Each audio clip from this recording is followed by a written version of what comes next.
বকলিয়াঘাটত ধুমুহাতে এগৰাকী বৃদ্ধাৰ মৃত্যু।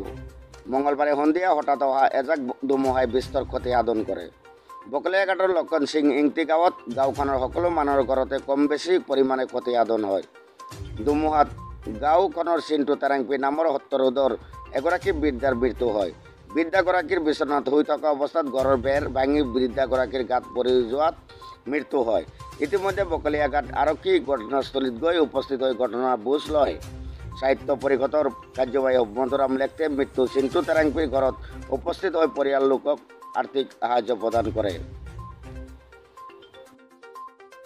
হয়, দুখৰ কথা। আজি প্ৰায় ৫ বা ৬টামান বজাত ডাঙৰ ধুমুহা বতাহ বৰষুণ দিয়াৰ কাৰণে আমাৰ এই লাংচাৰ সমষ্টিৰ অন্তৰ্গত আমাৰ পিডিলাংৰে লক্ষণিংকি গাঁৱত ইয়াৰ বহুতৰ পৰিয়াল বা বহুতৰ ঘৰ নষ্ট হৈছে। আৰু খবৰ পাই মই দমন কৰিলোঁ। মাননীয় আমাৰ CM ছাৰ ডক্টৰ তুলিৰাম মহাং ডাঙৰীয়া তেওঁক খবৰ পাই মোক ফোন কৰিলে, তুমি মিডিয়াত জেগাটো চাই আহিবা কেনেকুৱা কি হৈছে। মই আহিলোঁ, ইয়াৰ বহুতৰ ঘৰ নষ্ট হৈছে। তাৰপিছতে আমাৰ এই ৰংহাং ঘৰ এজন তেৰাংপি চিন্তু তেৰাংপি বুঢ়ী এজন জেগাতে নিহত হৈছে। ঘৰ মানে ধুমুহা বতাহ দিয়াৰ কাৰণে ঘৰ পৰি গৈছে। শুই থকাৰ অৱস্থাত ধুমুহা বতাহ আহি ঘৰটো ভাঙি ঠিকাতে নিহত হৈছে। গতিকে আমি চৰকাৰ ফালৰ পৰা যিটো ডিজাষ্টাৰ মেনেজমেণ্ট ইতিমধ্যে যোগাযোগ কৰা হৈছে, ডিষ্ট্ৰিক্টৰ জনোৱা হৈছে। তাৰপিছতে আমাৰ প্ৰশাসন, আমাৰ ওচৰৰ যিটো থানাৰ OC-সকলে ইতিমধ্যে ইয়াৰ উপস্থিত হৈছে। তেওঁলোকে কেনেধৰণে কৰিব ইতিমধ্যে তেওঁলোকে সুত কৰি আছে।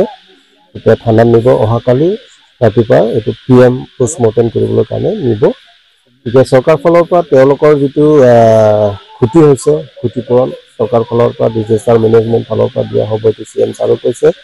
এতিয়া অহাকালি ৰাতিপুৱা হোৱাৰ লগে লগে আমাৰ ডিপাৰ্টমেণ্টসকলে জেগাতে তেওঁলোকে ভ্ৰমণ কৰিব আহিব। ইতিমধ্যে ইমাৰ্জেঞ্চি চলিবৰ কাৰণে কিছু সাহায্য আমাৰ ফালৰ পৰা দিয়াৰ ব্যৱস্থা কৰিছোঁ। গতিকে এতিয়া বহুত আন্ধাৰো হৈ গ'ল। গতিকে অহাকালি আমাৰ ডিপাৰ্টমেণ্টসকলে সেইখিনি তেওঁলোকৰ ব্যৱস্থা কৰি দিব। আৰু যাৰ ক্ষতিপূৰণ হৈছে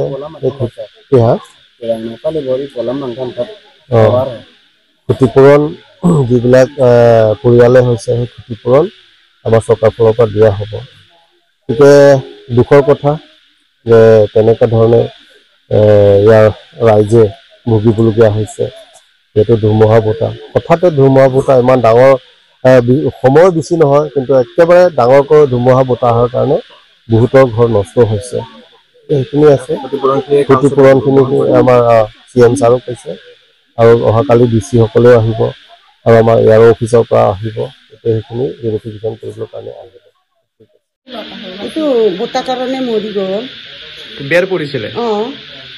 বেৰা ভঙা পালে সেইটো কাৰণে মৰি গ'ল। বিচনাত শুই আছিলে নেকি তেখেত? বিচনাত তাতে শুই আছে বোলে। এই বতাহ মাৰিছে, এইটো বেৰাটো ভাঙিছে, তাৰ একজনটো উঠাব নোৱাৰে। জেগাতে মৰি গ'ল। ওলোৱাটো কোনে আপোনাৰ কি লাগে? মোৰ নেকি? এইটো মোৰ কিবা নব তাৰ বোৱাৰী, ডাঙৰ নব বোৱাৰী। এইটো আপোন মোৰ ইয়াতে।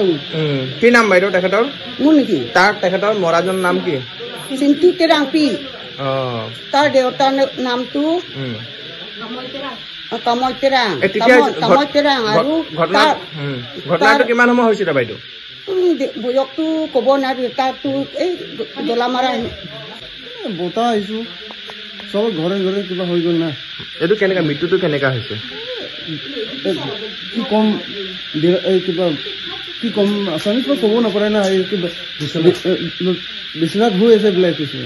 শুই যোৱাৰ পিছত বতাহটো আচানক আহিয়ে গ'ল, নহয় নেকি? আহি পেলাই বেৰটো পৰিয়ে গ'ল, পৰি গ'লো।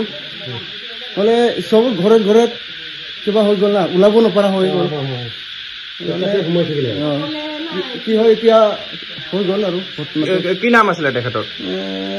চিন্তু কিন্তু চিন্তু তেৰাংটি কিমান মান বয়স হ'ব 70 বক হ'ব কি গাঁও এইটো ইয়াত লক্ষণ সিং কি গাঁও কিমান সময়ত আহিছিলে ধুমুহাটো টাইমটো চাব নপৰাই গধূলি আহিছিলে এতিয়া গধূলা হয় আৰু ৰাতি নোহোৱা আগত ৰাতি হোৱা নিচিনা হয় আমাৰো বজাৰ পৰা আহা মোৰ ঘৰত দূৰতে আছে